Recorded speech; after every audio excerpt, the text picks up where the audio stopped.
Well, things were not going well for Vidit Gujrathi at the FIDE Grand Prix 2022 because he had started off with a loss against Aronian and then he drew against Vincent Kimmer.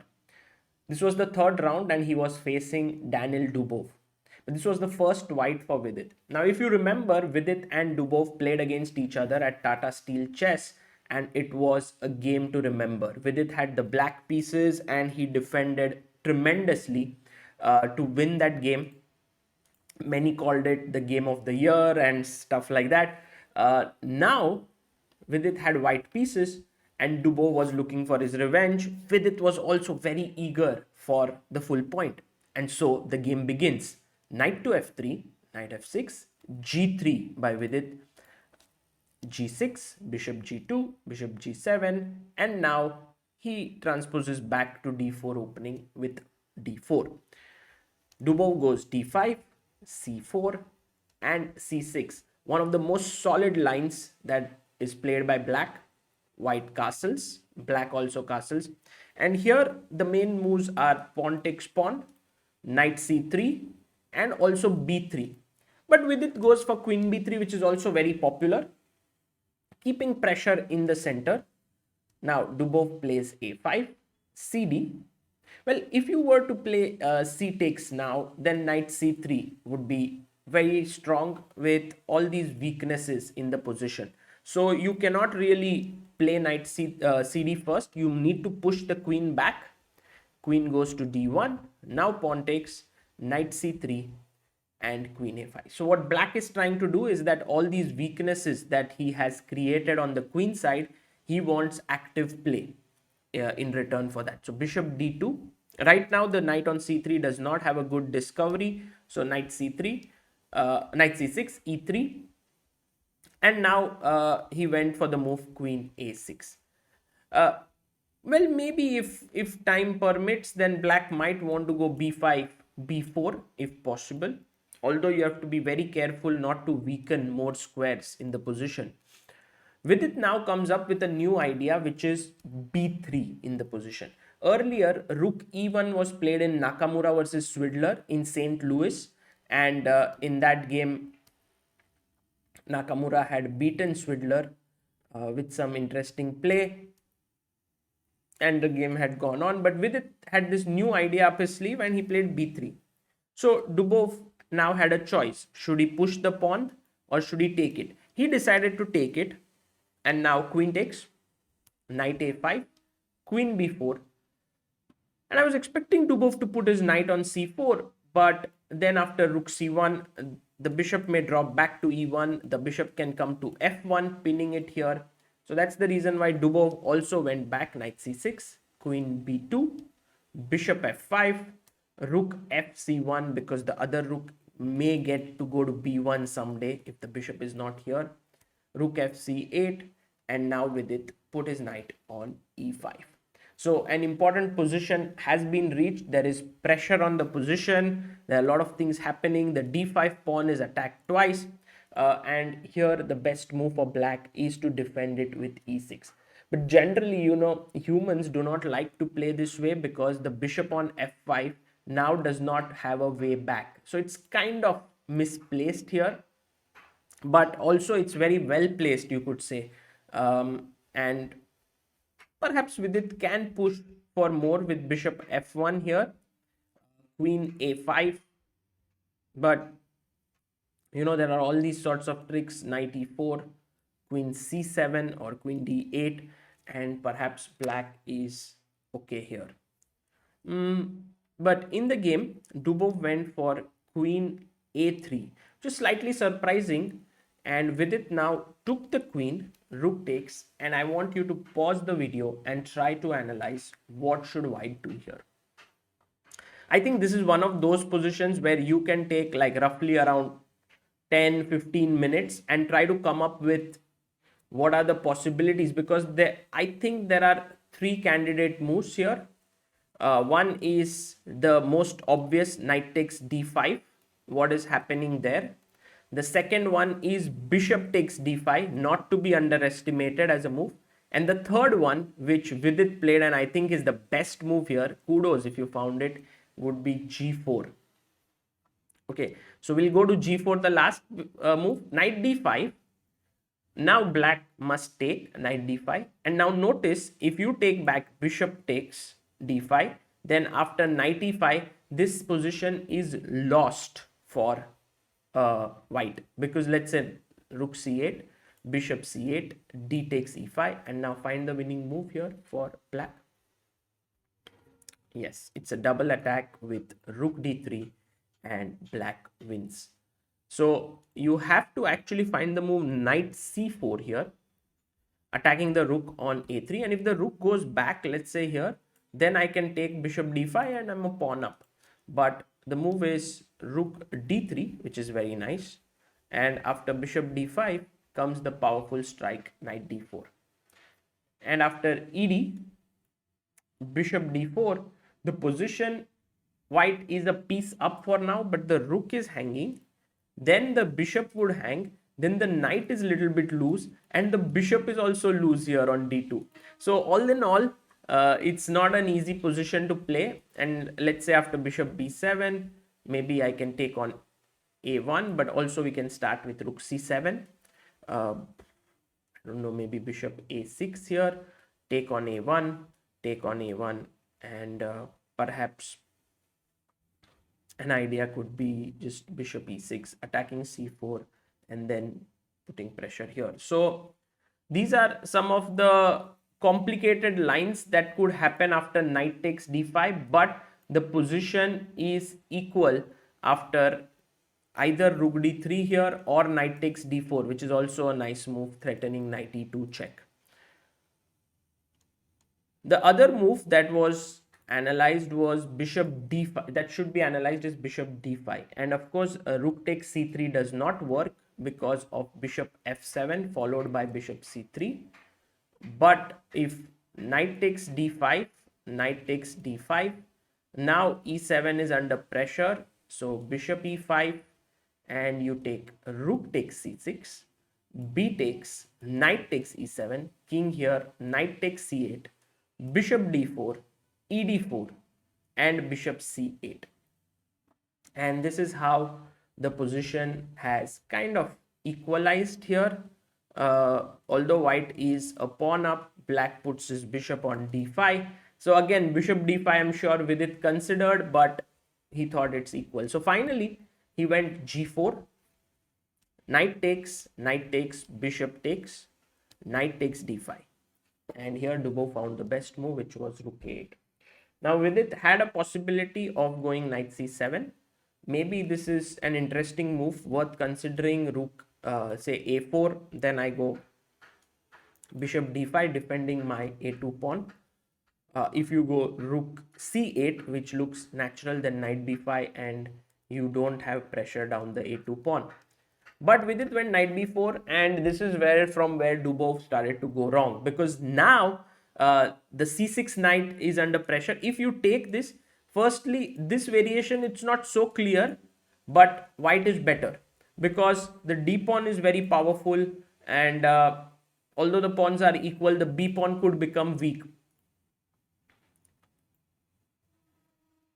So knight b4 is bad, but the best move here was e5, just hitting the center, and after knight c6, b takes c6, bishop c6, there is e takes d4, bishop a8, d3. Notice how rook c8 is always covered by the bishop, and this is hanging, and also on a1 it's hanging, so bishop e3, bishop a1, and a8 hangs. So this is one way to play. The other way was bishop f6, because if you go knight takes on c6, then I have rook a2, and this time that same variation with take knight e7, bishop e7, and bishop e1 is not any good, because now the bishop is on another diagonal and the d pawn is also not very strong. The bishop is there, so that's the reason why after knight b4, e5 and bishop f6 were the best moves, but he went knight a5 to both. And I think from here Vidit takes over. First rook a b1, that's a nice move, because the threat was knight b3 in the position. And now Dubov went bishop f8.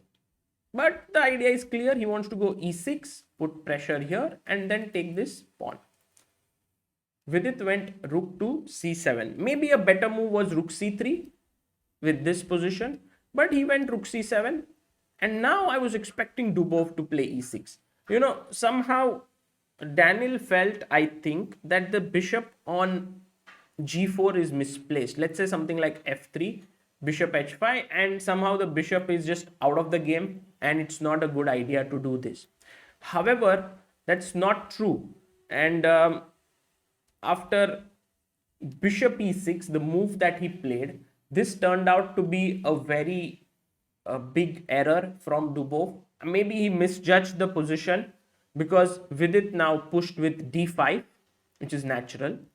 Bishop g4 back, h3. Again, Dubov doesn't prefer putting his bishop on h5. By the way, instead of h3, it was also possible to play f3, bishop h5, and now a very nice move, which is bishop c1, attacking the rook, rook a4, and d6, giving up a pawn but getting this nice central square for his knight.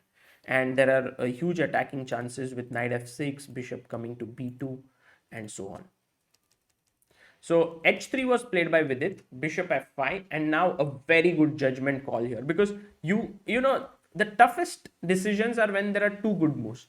Like rook c1 definitely looks like a normal and natural move, but Vidit played e4, and that too giving up this pawn, which was very good because he had a concrete idea here with bishop c1. During the game, we were wondering if knight c2 is also any good, because when you play bishop c1, the rook does not have now any squares on the third rank. So this bishop is kind of loose. But knight c2 does create a square on d3. However, after bishop c3, it seems like this rook is anyway in trouble with knight e1 coming up. And maybe this variation was not so easy to analyze. Take, bishop g7, take, check, bishop f8, and here, and maybe white has a huge advantage. So knight c2 was a definite choice for Vidit, but he went bishop c1, and now Dubov rightly took on g2 because the rook has nowhere else to go. Bishop a3, bishop e4, and yes, white is an exchange up, but black has two pawns, and also, position is not so clear. Vidit went rook e1. I think f5 was a must here for black. If he had gone f5, maybe the position would be, still there is a lot to play for. I know that Vidit is better after bishop b2, but it was not going to be easy. But he played bishop f5, and now Vidit found an excellent move. I would like you to pause the video and try to figure out what did Vidit do here. So Vidit found this classy move, knight c2, because now the knight is going to d4, and also the e7 pawn is hanging. Now the best move here, and one that would have put up the maximum resistance, but I think it's a forced line that leads to a loss, yet not easy. Knight c6, good move. So attacking c2 and also attacking a3, you must take the knight. Pawn takes back, because if you take on c2, then I have c takes b7, white is winning. So pawn takes here, and now knight d4. Also possible is knight e3 here, I think leads to the same position. If you notice here, black is a rook down, but this is under pressure and this is under pressure, so something has to fall. Rook a3, knight f5, gf5. And you might think that this position should be around equal now, because if I take on c6, then black takes on a2. Next move, I can go e6, king g7, I have bishop. But here comes the nice move. Try to think, what should I do? Rook c8, excellent move here. Now, if you were to take on a2, then I have rook d1, and after king g7, rook d8, the bishop is trapped. So you don't want your bishop to get trapped, so you play the move king g7 first. But now comes rook e3, very nice move, because if you take on a2, I have check here, and then I will win the bishop. So you must take, and in this endgame, white will win with his outside passed pawn. So that is how this variation worked out. So, but Dubov took on c2. This is very simple for Vidit now. Take, knight c4, he took the knight, rook a3, and once again pause the video and try to figure out how should white win here. The move is d6. Excellent move by Vidit. Because if you take, this is a very pretty line, rook c8, and after king g7, rook e8, the bishop is trapped here. It cannot go out. It's like you have the permission to go out, but there's a lockdown. So it's not pinned, but it's lost. e6 was played, rook d1, rook takes a2, pawn was pushed to d7 in the position, bishop e7, queens. I mean, there were many ways to win here, but in the end, you always turn out to be a rook up. And well, we can play this position, but eventually black ends up in zugzwang with the king coming up. And the way in which top players know that this is winning is because they have studied rook versus 3 pawns, and when the king is right in front of those 3 pawns, that's a winning position. So here that would arrive, and Vidit is winning. So with this, Vidit Gujrathi has won his first game at the FIDE Grand Prix. I wanted to show you some pictures from here. So this is Vidit and Dubov analyzing after the game. Dubov very calm, Vidit of course looking happy that he scored his first win. This is how the standings are in the C group. Vidit is now at 1.5. Aronian is on 2.5. Today it's Vidit versus Aronian. Very crucial game. Whoever will win will have a chance. I mean, Aronian clearly has the better chances as of now. Also in Group A, we have Nakamura leading. In Group B, we have Wojtaszek leading. And in Group D, we have Wesley So and Dominguez together on 2 points. There was an interesting bit of stuff where it was said that Perlen Bodensi, who is a German journalist, has written, Gujarati, have our friends at World Chess misspelled a player's name again, or is that an alternative and legitimate spelling? With its spelling is without A at the end, Gujrathi, Gujrathi. But actually, it's in FIDE, it's without the A. Otherwise, I think his family uses the A. And so Vidit responded with a very nice tweet saying, what's in a name? And if you noticed that today, while I was analyzing this game, I actually put Vidit's name as Gujarati. Usually I use it without an A, but today I did use it. Okay, let's remove it for now. This is Sagar Shah signing off. Take care, bye-bye, and look forward to the live commentary today evening of Vidit versus Aronian.